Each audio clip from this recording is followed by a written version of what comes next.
اور میں اپنے آپ کو پاک صاف نہیں کہتا، کیونکہ نفس امارہ انسان کو برائی ہی سکھاتا رہتا ہے، مگر یہ کہ میرا پروردگار رحم فرمائے۔ بے شک میرا پروردگار بخشنے والا ہے، مہربان ہے۔ اور بادشاہ نے حکم دیا کہ اسے میرے پاس لاؤ، میں اسے اپنا مصاحب خاص بناؤں گا۔ پھر جب ان سے گفتگو کی تو کہا کہ آج سے تم ہمارے ہاں صاحب منزلت ہو اور صاحب اعتبار ہو۔ یوسف نے کہا مجھے زرعی پیداوار پر مقرر کر دیجئے، کیونکہ میں حفاظت بھی کر سکتا ہوں اور اس کام سے واقف بھی ہوں۔ اس طرح ہم نے یوسف کو ملک مصر میں جگہ دی اور وہ اس ملک میں جہاں چاہتے تھے رہتے تھے۔ ہم اپنی رحمت جس پر چاہتے ہیں کرتے ہیں اور نیکوکاروں کے اجر کو ضائع نہیں کرتے، اور جو لوگ ایمان لائے اور ڈرتے رہے ان کے لیے آخرت کا اجر بہت بہتر ہے۔ اور یوسف کے بھائی کنعان سے مصر میں غلہ خریدنے کے لیے آئے تو یوسف کے پاس گئے، تو یوسف نے ان کو پہچان لیا اور وہ ان کو نہ پہچان سکے۔ اور جب یوسف نے ان کے لیے ان کا سامان تیار کر دیا تو کہا کہ پھر آنا تو جو باپ کی طرف سے تمہارا ایک اور بھائی ہے اسے بھی میرے پاس لیتے آنا۔ کیا تم نہیں دیکھتے کہ میں ناب بھی پوری پوری دیتا ہوں اور مہمانداری بھی خوب کرتا ہوں؟ اب اگر تم اسے میرے پاس نہ لاؤ گے تو نہ تمہیں میرے ہاں سے غلہ ملے گا اور نہ تم میرے پاس ہی آ سکو گے۔ انہوں نے کہا کہ ہم اس کے بارے میں اس کے والد کو پھسلائیں گے اور ہم یہ کام کر کے رہیں گے۔ اور یوسف نے اپنے خدام سے کہا کہ ان کا سرمایہ یعنی غلے کی قیمت ان کے سامان میں رکھ دو۔ عجب نہیں کہ جب یہ اپنے اہل و عیال میں جائیں تو اسے پہچان لیں، اور عجب نہیں کہ یہ پھر یہاں آئے۔ بس جب وہ اپنے والد کے پاس واپس گئے تو کہنے لگے کہ ابا ہمارے لیے غلے کی بندش کر دی گئی ہے، تو ہمارے ساتھ ہمارے بھائی کو بھیج دیجئے تاکہ ہم پھر غلہ لائیں اور ہم اس کے نگہبان ہیں۔ یعقوب نے کہا کہ میں اس کے بارے میں تمہارا اعتبار نہیں کرتا، مگر ویسا ہی جیسا پہلے اس کے بھائی کے بارے میں کیا تھا، سو اللہ ہی بہتر نگہبان ہے اور وہ سب سے زیادہ رحم کرنے والا ہے۔ اور جب انہوں نے اپنا اسباب کھولا تو دیکھا کہ ان کا سرمایہ واپس کر دیا گیا ہے۔ کہنے لگے ابا ہمیں اور کیا چاہیے؟ دیکھیے یہ ہماری پونجی بھی ہمیں واپس کر دی گئی ہے، اور ہم اپنے اہل و عیال کے لیے پھر غلہ لائیں گے اور اپنے بھائی کی نگہبانی کریں گے، اور ایک بار شتر زیادہ لائیں گے کہ یہ غلہ جو ہم لائے ہیں تھوڑا ہے۔ یعقوب نے کہا کہ جب تک تم اللہ کا عہد نہ دو کہ اس کو میرے پاس صحیح و سالم لے آؤ گے، میں اسے ہرگز تمہارے ساتھ نہیں بھیجنے کا، مگر یہ کہ تم گھیر لیے جاؤ یعنی بے بس ہو جاؤ تو مجبوری ہے۔ پس جب انہوں نے والد کو اپنا قول دیا تو یعقوب نے کہا کہ جو قول و قرار ہم کر رہے ہیں اس کا اللہ ضامن ہے، اور فرمایا کہ اے میرے بیٹو ایک ہی دروازے سے داخل نہ ہونا بلکہ جدا جدا دروازوں سے داخل ہونا، اور میں اللہ کی تقدیر کو تو تم سے روک نہیں سکتا، بے شک حکم اللہ ہی کا ہے، میں اسی پر بھروسہ رکھتا ہوں اور اہل توکل کو اسی پر بھروسہ رکھنا چاہیے۔ اور جب وہ ان مقامات سے داخل ہوئے جہاں جہاں سے داخل ہونے کے لیے ان کے والد نے ان سے کہا تھا، تو وہ تدبیر اللہ کے حکم کو ذرا بھی ٹال نہیں سکتی تھی۔ ہاں وہ یعقوب کے دل کی خواہش تھی جو انہوں نے پوری کی تھی، اور بے شک وہ صاحب علم تھے کیونکہ ہم نے ان کو علم سکھایا تھا، لیکن اکثر لوگ نہیں جانتے۔ اور جب وہ لوگ یوسف کے پاس پہنچے تو یوسف نے اپنے حقیقی بھائی کو اپنے پاس جگہ دی اور کہا کہ میں تمہارا بھائی ہوں، تو جو سلوک یہ ہمارے ساتھ کرتے رہے ہیں اس پر افسوس نہ کرنا۔ پھر جب ان کا اسباب تیار کر دیا تو اپنے بھائی کے تھیلے میں آپ خورا رکھ دیا۔ پھر جب وہ آبادی سے باہر نکل گئے تو ایک پکارنے والے نے آواز دی کہ قافلے والو تم تو چور ہو۔ وہ ان کی طرف متوجہ ہو کر کہنے لگے کہ تمہاری کیا چیز کھوئی گئی ہے؟ وہ بولے کہ بادشاہ کا کٹورا کھویا گیا ہے، اور جو شخص اس کو لے کے آئے اس کے لیے ایک بار شتر انعام، اور میں اس کا ضامن ہوں۔ وہ کہنے لگے کہ اللہ کی قسم تم کو معلوم ہے کہ ہم اس ملک میں اس لیے نہیں آئے کہ خرابی کریں اور نہ ہم چوری کیا کرتے ہیں۔ وہ بولے کہ اگر تم جھوٹے نکلے یعنی چوری ثابت ہوئی تو اس کی سزا کیا؟ انہوں نے کہا کہ اس کی سزا یہ کہ جس کے تھیلے میں وہ دستیاب ہو وہی اس کا بدل قرار دیا جائے، ہم ظالموں کو یہی سزا دیا کرتی ہیں۔ پھر یوسف نے اپنے بھائی کے تھیلے سے پہلے ان کے تھیلوں کو دیکھنا شروع کیا، پھر اپنے بھائی کے تھیلے میں سے اس کو نکال لیا۔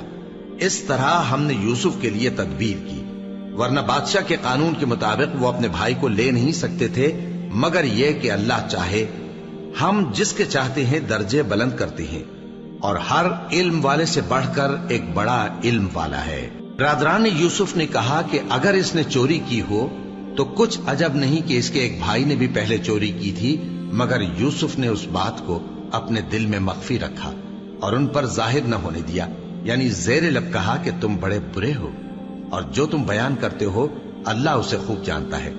وہ کہنے لگے کہ اے عزیز، اس کے والد بہت بوڑھے ہیں اور اس سے بہت محبت رکھتے ہیں، تو اس کو چھوڑ دیجئے اور اس کی جگہ ہم میں سے کسی کو رکھ لیجئے، ہم دیکھتے ہیں کہ آپ احسان کرنے والے ہیں۔ یوسف نے کہا کہ اللہ پناہ میں رکھے کہ جس شخص کے پاس ہم نے اپنی چیز پائی ہے اس کے سوا کسی اور کو پکڑ لیں، ایسا کریں تو ہم بڑے بے انصاف ہیں۔ آخر جب وہ اس سے نا امید ہو گئے تو الگ ہو کر صلاح کرنے لگے۔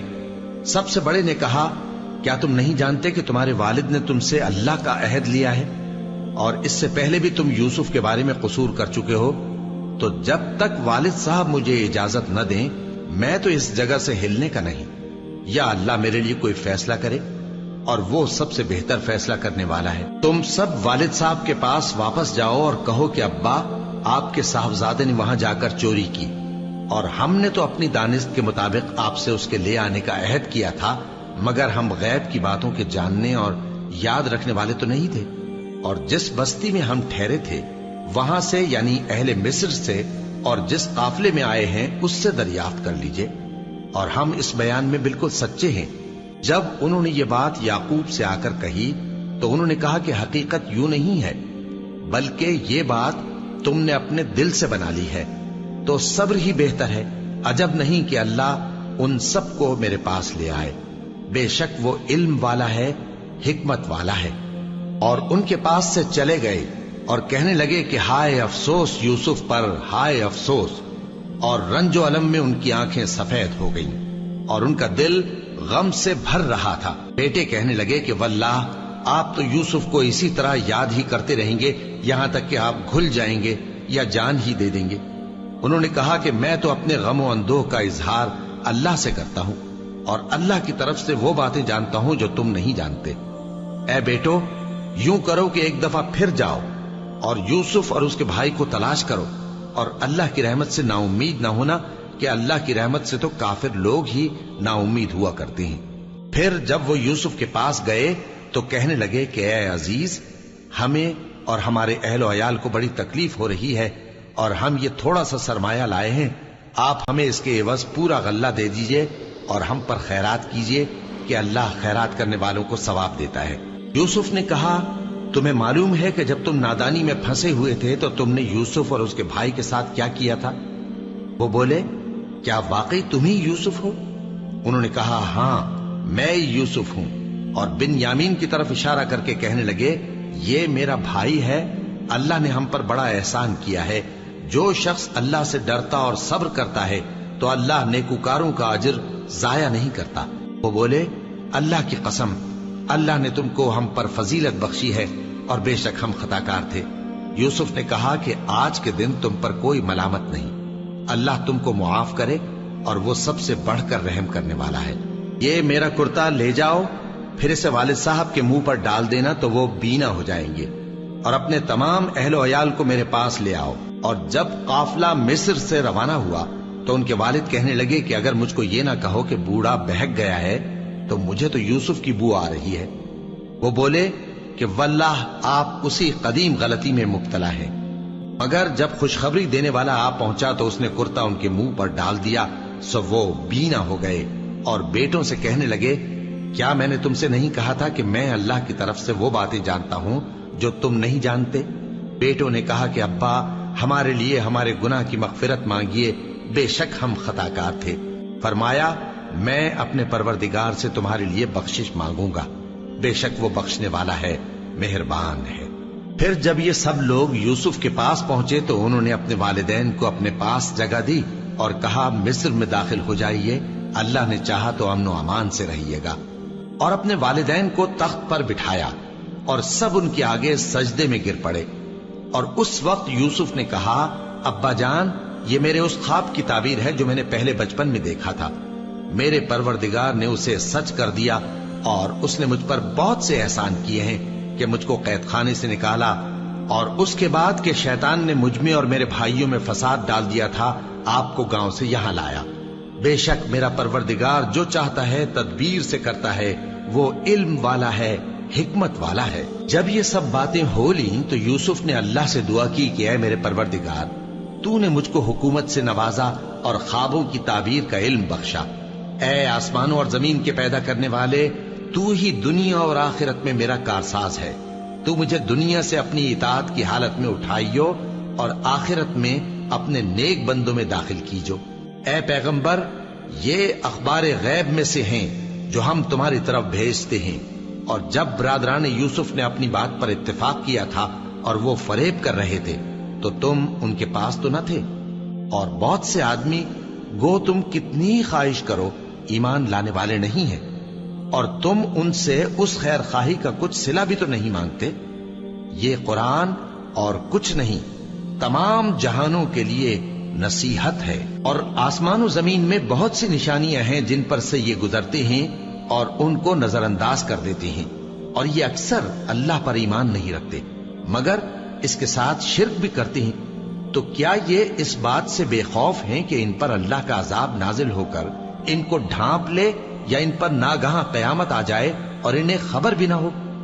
کہہ دو میرا رستہ تو یہ ہے، میں اللہ کی طرف بلاتا ہوں سمجھ بوجھ کر، میں بھی لوگوں کو اللہ کی طرف بلاتا ہوں اور میرے پیراؤ بھی، اور اللہ پاک ہے اور میں شرک کرنے والوں میں سے نہیں ہوں۔ اور ہم نے تم سے پہلے بستیوں کے رہنے والوں میں سے مرد ہی بھیجے تھے جن کی طرف ہم وہی بھیجتے تھے۔ کیا ان لوگوں نے ملک میں سیر و سیاحت نہیں کی کہ دیکھ لیتے کہ جو لوگ ان سے پہلے تھے ان کا انجام کیا ہوا؟ اور متقیوں کے لیے آخرت کا گھر بہت اچھا ہے، کیا تم سمجھتے نہیں؟ یہاں تک کہ جب پیغمبر نا امید ہو گئے اور انہوں نے خیال کیا کہ اپنی نصرت کے بارے میں جو بات انہوں نے کہی تھی اس میں وہ سچے نہ نکلے، تو ان کے پاس ہماری مدد آ پہنچی، پھر جسے ہم نے چاہا بچا دیا، اور ہمارا عذاب اتر کر گناہگار لوگوں سے پھیرا نہیں کرتا۔ ان کے قصے میں عقل مندوں کے لیے عبرت ہے۔ یہ قرآن ایسی بات نہیں ہے جو اپنے دل سے بنائی گئی ہو، بلکہ جو کتابیں اس سے پہلے نازل ہوئی ہیں ان کی تصدیق کرنے والا ہے اور ہر چیز کی تفصیل کرنے والا، اور مومنوں کے لیے ہدایت اور رحمت ہے۔ شروع اللہ کا نام لے کر جو بڑا مہربان نہایت رحم والا ہے۔ الف لام میم را۔ اے نبی، یہ کتاب الہی کی آیتیں ہیں، اور جو کچھ تمہارے پروردگار کی طرف سے تم پر نازل ہوا ہے حق ہے، لیکن اکثر لوگ ایمان نہیں لاتے۔ اللہ وہی تو ہے جس نے ستونوں کے بغیر آسمان جیسا کہ تم دیکھتے ہو اتنے اونچے بنائے، پھر عرش پر جلوہ افروز ہوا اور سورج اور چاند کو کام میں لگا دیا، ہر ایک میعاد معین تک گردش کر رہا ہے۔ وہی دنیا کے کاموں کا انتظام کرتا ہے، اس طرح وہ اپنی آیتیں کھول کھول کر بیان کرتا ہے کہ تم اپنے پروردگار کے روبرو جانے کا یقین کرو۔ اور وہی ہے جس نے زمین کو پھیلایا اور اس میں پہاڑ اور دریا پیدا کیے اور ہر طرح کے میووں کی دو دو قسمیں بنائیں۔ وہی رات کو دن کا لباس پہناتا ہے، غور کرنے والوں کے لیے اس میں بہت سی نشانیاں ہیں۔ اور زمین میں کئی طرح کے قطعات ہیں ایک دوسرے سے ملے ہوئے، اور انگور کے باغ اور کھیتی اور کھجور کے درخت، بعض کی بہت سی شاخیں ہیں اور بعض کی اتنی نہیں ہوتی، باوجود کہ پانی سب کو ایک ہی ملتا ہے۔ اور ہم بعض میووں کو بعض پر لذت میں فضیلت دیتی ہیں، اور اس میں سمجھنے والوں کے لیے بہت سی نشانیاں ہیں۔ اگر تم عجیب بات سننی چاہو تو کافروں کا یہ کہنا عجیب ہے کہ جب ہم مر کر مٹی ہو جائیں گے تو کیا اثر نو پیدا ہوں گے؟ یہی لوگ ہیں جو اپنے پروردگار سے منکر ہوئے ہیں، اور یہی ہیں جن کی گردنوں میں طوق ہوں گے، اور یہی اہل دوزخ ہیں کہ ہمیشہ اس میں جلتے رہیں گے۔ اور یہ لوگ بھلائی سے پہلے تم سے برائی جلدی سے مانگتے ہیں، یعنی طالب عذاب ہیں، حالانکہ ان سے پہلے عذاب واقع ہو چکے ہیں، اور تمہارا پروردگار لوگوں کو باوجود ان کی بے انصافیوں کے معاف کرنے والا ہے، اور بے شک تمہارا پروردگار سخت عذاب دینے والا ہے۔ اور کافر لوگ کہتے ہیں کہ اس پیغمبر پر اس کے پروردگار کی طرف سے کوئی نشانی کیوں نازل نہیں ہوئی؟ اے نبی، تم تو صرف خبردار کرنے والے ہو، اور ہر ایک قوم کے لیے رہنما ہوا کرتا ہے۔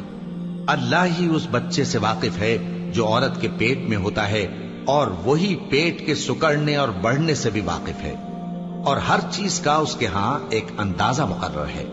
وہ چھپی اور ظاہر چیزوں کا جاننے والا ہے، سب سے بزرگ ہے، عالی رتبہ ہے۔ کوئی تم میں سے چپکے سے بات کہے یا پکار کر، یا رات کو کہیں چھپ جائے یا دن کی روشنی میں کھلم کھلا چلے پھرے، اللہ کے نزدیک برابر ہے۔ اس کے آگے اور پیچھے اللہ کے چوکیدار ہیں جو اللہ کے حکم سے اس کی نگرانی کرتے ہیں۔ اللہ اس نعمت کو جو کسی قوم کو حاصل ہے نہیں بدلتا جب تک کہ وہ اپنی حالت کو نہ بدلے، اور جب اللہ کسی قوم کے ساتھ برائی کا ارادہ کرتا ہے تو وہ پھر نہیں سکتی، اور اللہ کے سوا ان کا کوئی مددگار نہیں ہوتا۔ وہی تو ہے جو تم کو ڈرانے اور امید دلانے کے لیے بجلی دکھاتا اور بھاری بھاری بادل پیدا کرتا ہے، اور رعد اور فرشتے سب اس کے خوف سے اس کی تسبیح و تحمید کرتے رہتی ہیں۔ اور وہی بجلیاں بھیجتا ہے، پھر جس پر چاہتا ہے گرا بھی دیتا ہے، جبکہ وہ اللہ کے بارے میں جھگڑتی ہیں، اور وہ بڑی قوت والا ہے۔ کام کا پکارنا تو اسی کا ہے، اور جن کو یہ لوگ اس کے سوا پکارتے ہیں وہ ان کی پکار کو کسی طرح قبول نہیں کرتے، مگر اس شخص کی طرح جو اپنے دونوں ہاتھ پانی کی طرف پھیلا دے تاکہ دور ہی سے اس کے منہ تک آ پہنچے، حالانکہ وہ اس تک کبھی بھی نہیں آ سکتا۔ اور اسی طرح کافروں کی پکار بیکار ہے۔ اور جتنی مخلوقات آسمانوں اور زمین میں ہے، خوشی سے یا ناخوشی سے اللہ کے آگے سجدہ کرتی ہے، اور ان کے سائے بھی صبح و شام سجدے کرتے ہیں۔ ان سے پوچھو کہ آسمانوں اور زمین کا پروردگار کون ہے؟ تم ہی کہہ دو کہ اللہ۔ ان سے کہو کہ کیا تم نے اللہ کو چھوڑ کر ایسے لوگوں کو کارساز بنایا ہے جو خود اپنے نفع و نقصان کا بھی اختیار نہیں رکھتے؟ کہو کیا اندھا اور آنکھوں والا برابر ہیں، یا اندھیرا اور اجالا برابر ہو سکتا ہے؟ بھلا ان لوگوں نے جن کو اللہ کا شریک مقرر کیا ہے، کیا انہوں نے اللہ کسی مخلوقات پیدا کی ہے جس کے سبب ان کے لیے مخلوقات مشتبہ ہو گئی ہے؟ کہہ دو کہ اللہ ہی ہر چیز کا پیدا کرنے والا ہے، اور وہ یکتا ہے، بڑا زبردست ہے۔ اسی نے آسمان سے مے برسایا، پھر اس سے اپنے اپنے اندازے کے مطابق نالے بہ نکلے، پھر پانی پر پھولا ہوا جھاگ آ گیا۔ اور جس چیز کو زیور یا کوئی اور سامان بنانے کے لیے آگ میں تپاتے ہیں اس میں بھی ایسا ہی جھاگ ہوتا ہے۔ اس طرح اللہ حق و باطل کی مثال بیان فرماتا ہے۔ سو جھاگ تو سوکھ کر زائل ہو جاتا ہے، اور پانی جو لوگوں کو فائدہ پہنچاتا ہے وہ زمین میں ٹھہرا رہتا ہے۔ اس طرح اللہ صحیح اور غلط کی مثالیں بیان فرماتا ہے تاکہ تم سمجھو۔ جن لوگوں نے اللہ کے حکم کو قبول کیا ان کی حالت بہت بہتر ہوگی، اور جنہوں نے اس کو قبول نہ کیا، اگر روئے زمین کے سب خزانے ان کے اختیار میں ہوں تو وہ سب کے سب اور ان کے ساتھ اتنے ہی اور نجات کے بدلے میں صرف کر ڈالیں، مگر نجات کہاں؟ ایسے لوگوں کا حساب بھی برا ہوگا، اور ان کا ٹھکانہ بھی دوزخ ہے، اور وہ بری جگہ ہے۔ بھلا جو شخص یہ جانتا ہے کہ جو کچھ تمہارے پروردگار کی طرف سے تم پر نازل ہوا ہے حق ہے، وہ اس شخص کی طرح ہے جو اندھا ہے؟ اور سمجھتے تو وہی ہیں جو عقل مند ہیں، جو اللہ کے عہد کو پورا کرتے ہیں اور قول و قرار کو نہیں توڑتے، اور جن رشتوں کے جوڑے رکھنے کا اللہ نے حکم دیا ان کو جوڑے رکھتے، اور اپنے پروردگار سے ڈرتے رہتے اور برے حساب سے خوف رکھتے ہیں، اور جو اپنے پروردگار کی خوشنودی حاصل کرنے کے لیے مصائب پر صبر کرتے ہیں اور نماز پڑھتے ہیں، اور جو مال ہم نے ان کو دیا ہے اس میں سے پوشیدہ اور ظاہر خرچ کرتے ہیں، اور نیکی سے برائی کو دور کرتے ہیں۔ یہی لوگ ہیں جن کے لیے عاقبت کا گھر ہے، یعنی ہمیشہ رہنے کے باغات جن میں وہ داخل ہوں گے، اور ان کے باپ دادوں اور بیویوں اور اولاد میں سے جو نیکوکار ہوں گے وہ بھی بہشت میں جائیں گے، اور فرشتے بہشت کے ہر ایک دروازے سے ان کے پاس آئیں گے اور کہیں گے تم پر سلام ہو، یہ تمہاری ثابت قدمی کا بدلہ ہے، اور عاقبت کا گھر خوب گھر ہے۔ اور جو لوگ اللہ سے پختہ عہد کر کے اس کو توڑ ڈالتے اور جن رشتوں کے جوڑے رکھنے کا اللہ نے حکم دیا ہے ان کو قطع کر دیتے اور ملک میں فساد کرتے ہیں، ایسوں پر لعنت ہے اور ان کے لیے برا انجام ہے۔ اللہ جس کا چاہتا ہے رزق فراخ کر دیتا ہے اور جس کا چاہتا ہے تنگ کر دیتا ہے۔ اور کافر لوگ دنیا کی زندگی پر خوش ہو رہے ہیں، اور دنیا کی زندگی آخرت کے مقابلے میں بہت تھوڑا سامان ہے۔ اور کافر کہتے ہیں کہ اس پیغمبر پر اس کے پروردگار کی طرف سے کوئی نشانی کیوں نازل نہیں ہوئی؟ کہہ دو کہ اللہ جسے چاہتا ہے گمراہ کرتا ہے، اور جو اس کی طرف رجوع ہوتا ہے اس کو اپنی طرف کا رستہ دکھاتا ہے، یعنی ان کو جو ایمان لاتے اور جن کے دل اللہ کی یاد سے آرام پاتے ہیں ان کو۔ اور سن رکھو کہ اللہ کی یاد سے ہی دل آرام پاتے ہیں۔ جو لوگ ایمان لائے اور عمل نیک کیے ان کے لیے خوشحالی اور عمدہ ٹھکانہ ہے۔ جس طرح ہم پہلے پیغمبر بھیجتے رہے ہیں اسی طرح اے نبی ہم نے تم کو اس امت میں جس سے پہلے بہت سی امتیں گزر چکی ہیں بھیجا ہے، تاکہ تم ان کو وہ کتاب جو ہم نے تمہاری طرف بھیجی ہے پڑھ کر سنا دو۔ اور یہ لوگ رحمان کو نہیں مانتے۔ کہہ دو وہی تو میرا پروردگار ہے، اس کے سوا کوئی معبود نہیں، میں اسی پر بھروسہ رکھتا ہوں اور اسی کی طرف رجوع کرتا ہوں۔ اور اگر کوئی قرآن ایسا ہوتا کہ اس کی تاثیر سے پہاڑ چل پڑتے یا زمین پھٹ جاتی یا مردوں سے کلام کر سکتے تو کیا یہ لوگ ایمان لے آتے؟ بات یہ ہے کہ سب باتیں اللہ کے اختیار میں ہیں، تو کیا مومنوں کو اس سے اطمینان نہیں ہوا کہ اگر اللہ چاہتا تو سب لوگوں کو ہدایت کے رستے پر چلا دیتا؟ اور کافروں پر ہمیشہ ان کے اعمال کے بدلے آفت آتی رہے گی یا ان کے مکانات کے قریب نازل ہوتی رہے گی یہاں تک کہ اللہ کا وعدہ آ پہنچے۔ بے شک اللہ وعدہ خلاف نہیں کرتا۔ اور تم سے پہلے بھی رسولوں کے ساتھ تمسخر ہوتے رہے ہیں، تو میں نے کافروں کو مہلت دی، پھر میں نے ان کو پکڑ لیا۔ سو دیکھ لو کہ میرا عذاب کیسا رہا۔ تو کیا وہ جو ہر شخص کے اعمال کا نگراں و نگہبان ہے وہ بتوں کی طرح بے علم و بے خبر ہو سکتا ہے؟ اور ان لوگوں نے اللہ کے شریک مقرر کر رکھے ہیں۔ ان سے کہو کہ ذرا ان کے نام تو لو۔ کیا تم اسے ایسی چیزیں بتاتے ہو جو روئے زمین پر ہیں اور اسے معلوم نہیں، یا تم لوگ محض سطحی بات کی تقلید کرتے ہو؟ اصل یہ ہے کہ کافروں کو ان کے فریب خوبصورت معلوم ہوتے ہیں اور وہ ہدایت کے رستے سے روک لیے گئے ہیں، اور جسے اللہ گمراہ رہنے دے اسے کوئی ہدایت کرنے والا نہیں۔ ان کو دنیا کی زندگی میں بھی عذاب ہے اور آخرت کا عذاب تو بہت ہی سخت ہے، اور ان کو اللہ کے عذاب سے کوئی بھی بچانے والا نہیں۔ جس جنت کا پرہیزگاروں سے وعدہ کیا گیا ہے اس کی شان یہ ہے کہ اس کے نیچے نہریں بہ رہی ہیں، اس کے پھل ہمیشہ باقی رہنے والے ہیں اور اس کے سائے بھی۔ یہ ان لوگوں کا انجام ہے جو متقی ہیں، اور کافروں کا انجام دوزخ ہے۔ اور جن لوگوں کو ہم نے کتاب دی ہے وہ اس کتاب سے جو تم پر نازل ہوئی ہے خوش ہوتے ہیں، اور بعض فرقے اس کی بعض باتیں نہیں بھی مانتے۔ کہہ دو کہ مجھ کو یہی حکم ہوا ہے کہ اللہ ہی کی عبادت کروں اور اس کے ساتھ کسی کو شریک نہ بناؤں۔ میں اسی کی طرف بلاتا ہوں اور اسی کی طرف مجھے لوٹنا ہے۔ اور اسی طرح ہم نے اس قرآن کو عربی زبان کا فرمان بنا کر نازل کیا ہے۔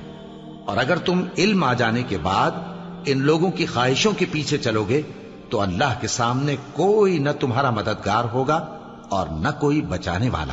اور اے نبی ہم نے تم سے پہلے بھی پیغمبر بھیجے تھے اور ان کو بیویاں اور اولاد بھی دی تھی، اور کسی پیغمبر کے اختیار کی بات نہ تھی کہ اللہ کے حکم کے بغیر کوئی نشانی لے آتا۔ ہر حکم قضا کتاب میں لکھا ہوا ہے۔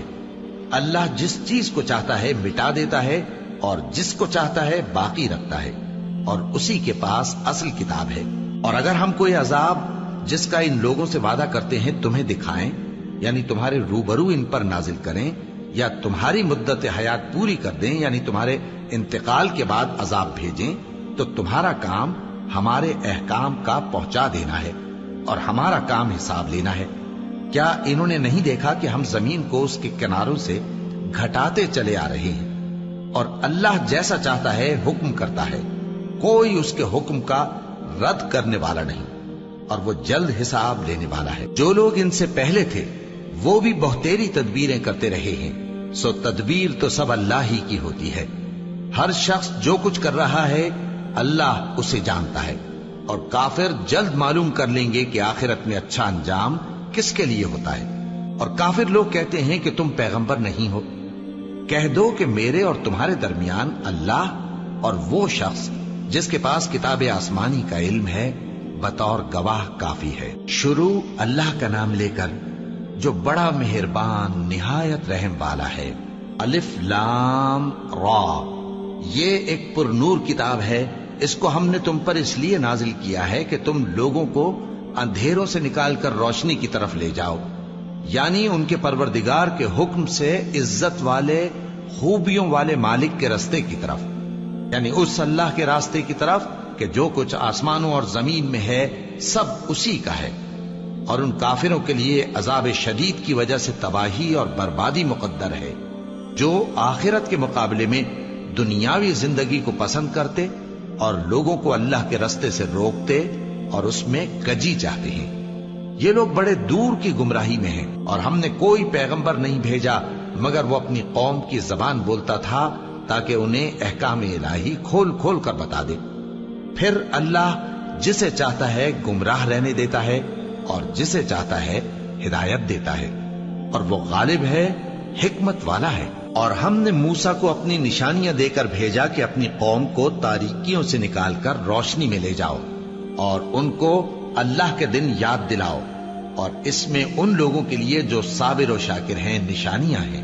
اور جب موسیٰ نے اپنی قوم سے کہا کہ اللہ نے جو تم پر مہربانیاں کی ہیں ان کو یاد کرو، جبکہ اس نے تم کو فرعون کی قوم سے رہائی بخشی، وہ لوگ تمہیں برے برے عذاب دیتے تھے اور تمہارے بیٹوں کو مار ڈالتے تھے اور تمہاری لڑکیوں کو زندہ رہنے دیتے تھے، اور اس میں تمہارے پروردگار کی طرف سے بڑی آزمائش تھی۔ اور جب تمہارے پروردگار نے تم کو آگاہ کیا کہ اگر شکر کرو گے تو میں تمہیں زیادہ دوں گا، اور اگر ناشکری کرو گے تو یاد رکھو کہ میرا عذاب بھی سخت ہے۔ اور موسیٰ نے صاف صاف کہہ دیا کہ اگر تم اور جتنے اور لوگ زمین میں ہیں سب کے سب ناشکری کرو تو بھی اللہ بے نیاز ہے، قابل تعریف ہے۔ بھلا تم کو ان لوگوں کے حالات کی خبر نہیں پہنچی جو تم سے پہلے تھے، یعنی نوح اور عاد اور سمود کی قوم اور جو ان کے بعد تھے، جن کا علم اللہ کے سوا کسی کو نہیں۔ جب ان کے پاس ان کے پیغمبر نشانیاں لے کر آئے تو انہوں نے اپنے ہاتھ ان کے منہوں پر رکھ دیے کہ خاموش رہو، اور کہنے لگے کہ ہم تو تمہاری رسالت کو تسلیم نہیں کرتے، اور جس چیز کی طرف تم ہمیں بلاتے ہو ہم کو اس میں بھاری شک ہے۔ ان کے پیغمبروں نے کہا کیا تم کو اللہ کے بارے میں شک ہے جو آسمانوں اور زمین کا پیدا کرنے والا ہے؟ وہ تمہیں اس لیے بلاتا ہے کہ تمہارے گناہ بخشے اور ایک مدت مقرر تک تم کو مہلت دے۔ وہ بولے کہ تم تو ہمارے ہی جیسے آدمی ہو، تمہارا یہ منشا ہے کہ جن چیزوں کو ہمارے بڑے پوجتے رہے ہیں ان کے پوجنے سے تم ہمیں روک دو، تو اچھا کوئی کھلی دلیل لاؤ، یعنی معجزہ دکھاؤ۔ پیغمبروں نے ان سے کہا کہ ہاں ہم تمہارے ہی جیسے آدمی ہیں، لیکن اللہ اپنے بندوں میں سے جس پر چاہتا ہے نبوت کا احسان کرتا ہے، اور ہمارے اختیار کی بات نہیں کہ ہم اللہ کے حکم کے بغیر تم کو تمہاری فرمائش کے مطابق معجزہ دکھائیں، اور اللہ ہی پر مومنوں کو تو بھروسہ رکھنا چاہیے۔ اور ہم کیوں اللہ پر بھروسہ نہ رکھیں حالانکہ اس نے ہم کو ہمارے دین کے سیدھے رستے بتائے ہیں، اور جو تکلیفیں تم ہم کو دیتے ہو اس پر ہم صبر کریں گے، اور اہل توکل کو تو اللہ ہی پر بھروسہ رکھنا چاہیے۔ اور جو کافر تھے انہوں نے اپنے پیغمبروں سے کہا کہ یا تو ہم تم کو اپنے ملک سے باہر نکال دیں گے یا تم ہمارے مذہب میں واپس آ جاؤ۔ بس ان کے پروردگار نے ان کی طرف وحی بھیجی کہ ہم ظالموں کو ہلاک کر دیں گے اور ان کے بعد تم کو اس زمین میں آباد کر دیں گے۔ یہ اس شخص کے لیے ہے جو قیامت کے روز میرے سامنے کھڑے ہونے سے ڈرے اور میرے عذاب سے خوف کرے۔ اور پیغمبروں نے اللہ سے فتح چاہی اور ہر سرکش ضدی نامراد رہ گیا۔ اس کے پیچھے دوزخ ہے اور اسے پیپ والا پانی پلایا جائے گا، وہ اس کو گھونٹ گھونٹ کر کے پیے گا اور گلے سے نہیں اتار سکے گا، اور ہر طرف سے اسے موت آ رہی ہوگی مگر وہ مرنے میں نہیں آئے گا، اور اس کے بعد سخت عذاب ہوگا۔ جن لوگوں نے اپنے پروردگار سے کفر کیا ان کے اعمال کی مثال راکھ کی سی ہے کہ آندھی کے دن اس پر زور کی ہوا چلے جو اسے اڑا لے جائے۔ اسی طرح جو کام وہ کرتے رہے ان پر ان کو کچھ قابو نہ ہوگا۔ یہی تو پرلے سرے کی گمراہی ہے۔ کیا تم نے نہیں دیکھا کہ اللہ نے آسمانوں اور زمین کو تدبیر سے پیدا کیا ہے؟ اگر وہ چاہے تو تم کو نابود کر دے اور تمہاری جگہ نئی مخلوق پیدا کر دے، اور یہ اللہ کو کچھ بھی مشکل نہیں۔ اور قیامت کے دن سب لوگ اللہ کے سامنے کھڑے ہوں گے تو غریب پیروکار بڑے بن بیٹھنے والوں سے کہیں گے کہ ہم تو تمہارے پیرو تھے، کیا تم اللہ کا کچھ عذاب ہم پر سے دفع کر سکتے ہو؟ وہ کہیں گے کہ اگر اللہ ہم کو ہدایت کرتا تو ہم تم کو ہدایت کرتے۔ اب ہم گھبراہٹ ظاہر کریں یا صبر کریں، ہمارے حق میں برابر ہے، کوئی جگہ رہائی کی ہمارے لیے نہیں ہے۔ اور جب حساب کتاب کا کام فیصل ہو چکے گا تو شیطان کہے گا، جو وعدہ اللہ نے تم سے کیا تھا وہ تو سچا تھا، اور جو وعدہ میں نے تم سے کیا تھا وہ جھوٹا تھا، اور میرا تم پر کسی طرح کا زور نہیں تھا۔ ہاں، میں نے تم کو گمراہی اور باطل کی طرف بلایا تو تم نے جلدی سے اور بے دلیل میرا کہنا مان لیا۔ تو آج مجھے ملامت نہ کرو، اپنے آپ ہی کو ملامت کرو۔ نہ میں تمہاری فریاد رسی کر سکتا ہوں اور نہ تم میری فریاد رسی کر سکتے ہو۔ میں اس بات سے انکار کرتا ہوں کہ تم پہلے مجھے شریک بناتے تھے۔ بے شک جو ظالم ہیں ان کے لیے درد دینے والا عذاب ہے۔ اور جو ایمان لائے اور عمل نیک کرتے رہے وہ بہشتوں میں داخل کیے جائیں گے جن کے نیچے نہریں بہہ رہی ہیں۔ اپنے پروردگار کے حکم سے وہ ہمیشہ ان میں رہیں گے، وہاں وہ ہر ملاقات پر ایک دوسرے کو سلام کہیں گے۔ کیا تم نے نہیں دیکھا کہ اللہ نے کلمہ طیبہ کی کیسی مثال بیان فرمائی ہے؟ وہ ایسی ہے جیسے پاکیزہ درخت جس کی جڑ مضبوط ہو اور شاخیں آسمان میں پھیلی ہوں۔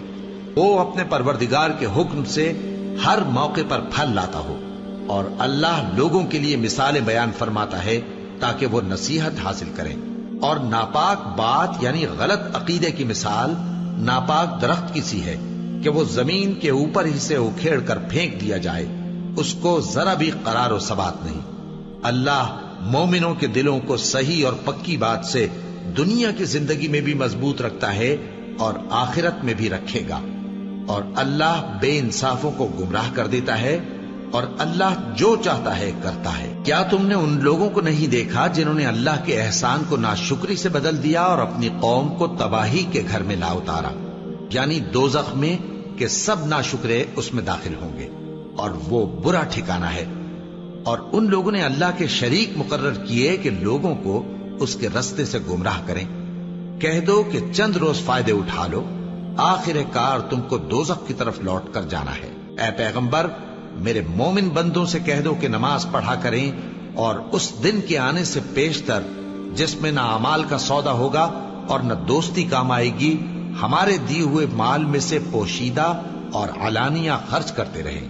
اللہ ہی تو ہے جس نے آسمانوں اور زمین کو پیدا کیا اور آسمان سے مے برسایا، پھر اس سے تمہارے کھانے کے لیے پھل پیدا کیے، اور کشتیوں اور جہازوں کو تمہارے زیر فرمان کیا تاکہ وہ سمندر میں اس کے حکم سے چلے، اور نہروں کو بھی تمہارے زیر فرمان کیا، اور سورج اور چاند کو تمہارے لیے کام میں لگا دیا کہ دونوں دن رات ایک ڈگر پر چل رہے ہیں، اور رات اور دن کو بھی تمہاری خاطر کام میں لگا دیا، اور جو کچھ تم نے مانگا سب میں سے تم کو عنایت کیا۔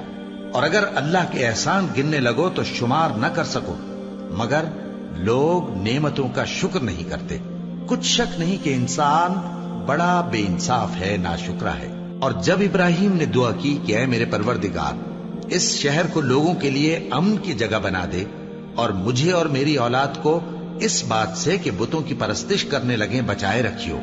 اے پروردگار، انہوں نے بہت سے لوگوں کو گمراہ کیا ہے، سو جس شخص نے میرا کہا مانا وہ میرا ہے، اور جس نے میری نافرمانی کی تو تو بخشنے والا ہے، مہربان ہے۔ اے پروردگار، میں نے اپنی اولاد ایک وادی میں جہاں کھیتی نہیں، تیرے عزت و ادب والے گھر کے پاس لا بسائی ہے۔ اے پروردگار، تاکہ یہ نماز پڑھیں، سو تو لوگوں کے دلوں کو ایسا کر دے کہ ان کی طرف جھکے رہیں، اور ان کو میووں سے روزی دیتے رہنا تاکہ تیرا شکر کریں۔ اے پروردگار، جو بات ہم چھپاتے اور جو ظاہر کرتے ہیں تو سب جانتا ہے، اور اللہ سے کوئی چیز مخفی نہیں، نہ زمین میں نہ آسمان میں۔ اللہ کا شکر ہے جس نے مجھ کو بڑی عمر میں اسماعیل اور اسحاق بخشے، بے شک میرا پروردگار دعا سننے والا ہے۔ اے پروردگار، مجھ کو ایسی توفیق عنایت کر کہ نماز پڑھتا رہوں، اور میری اولاد کو بھی یہ توفیق بخش۔ اے پروردگار، میری دعا قبول فرما۔ اے پروردگار، حساب کتاب کے دن میری اور میرے ماں باپ کی اور مومنوں کی مغفرت کیجو۔ اور مومنوں، یہ نہ سمجھنا کہ یہ ظالم جو کام کر رہے ہیں اللہ ان سے بے خبر ہے۔ وہ ان کو اس دن تک مہلت دے رہا ہے جبکہ دہشت کے سبب آنکھیں پھٹی کی پھٹی رہ جائیں گی اور لوگ سر اٹھائے ہوئے میدان قیامت کی طرف دوڑ رہے ہوں گے۔ ان کی نگاہیں خود اپنی طرف لوٹ نہ سکیں گی اور ان کے دل مارے خوف کے ہوا ہو رہے ہوں گے۔ اور لوگوں کو اس دن سے آگاہ کر دو جب ان پر عذاب آ جائے گا۔ تب ظالم لوگ کہیں گے کہ اے ہمارے پروردگار، ہمیں تھوڑی سی مہلت عطا کر تاکہ ہم تیری دعوت توحید قبول کریں اور تیرے پیغمبروں کے پیچھے چلیں۔ تو جواب ملے گا، کیا تم پہلے قسمیں نہیں کھایا کرتے تھے کہ تم کو اس حال سے جس میں تم ہو زوال نہیں ہوگا؟ اور جو لوگ اپنے آپ پر ظلم کرتے تھے تم ان کے مکانوں میں رہتے تھے، اور تم پر ظاہر ہو چکا تھا کہ ہم نے ان لوگوں کے ساتھ کس طرح کا معاملہ کیا تھا، اور تمہارے سمجھانے کے لیے مثالیں بیان کر دی تھی۔ اور انہوں نے بڑی بڑی تدبیریں کی، اور ان کی سب تدبیریں اللہ کے ہاں لکھی ہوئی ہیں۔ گو وہ تدبیریں ایسی غضب کی تھیں کہ ان سے پہاڑ بھی ٹل جائیں۔ تو ایسا خیال نہ کرنا کہ اللہ نے جو اپنے پیغمبروں سے وعدہ کیا ہے وہ اس کے خلاف کرے گا۔ بے شک اللہ زبردست ہے، بدلہ لینے والا ہے۔ جس دن یہ زمین دوسری ہی زمین بنا دی جائے گی اور آسمان بھی بدل دیے جائیں گے اور سب لوگ اللہ کے سامنے نکل کھڑے ہوں گے جو یکتا ہے، بڑا زبردست ہے۔ اور اس دن تم گناہگاروں کو دیکھو گے کہ زنجیروں میں جکڑے ہوئے ہیں، ان کے کرتے تارکول کے ہوں گے اور ان کے چہروں کو آگ لپٹ رہی ہوگی، یہ اس لیے کہ اللہ ہر شخص کو اس کے اعمال کا بدلہ دے۔ بے شک اللہ جلد حساب لینے والا ہے۔ یہ قرآن لوگوں کے نام اللہ کا پیغام ہے تاکہ ان کو اس سے ڈرایا جائے اور تاکہ وہ جان لیں کہ وہی اکیلا معبود ہے، اور تاکہ اہل عقل نصیحت حاصل کریں۔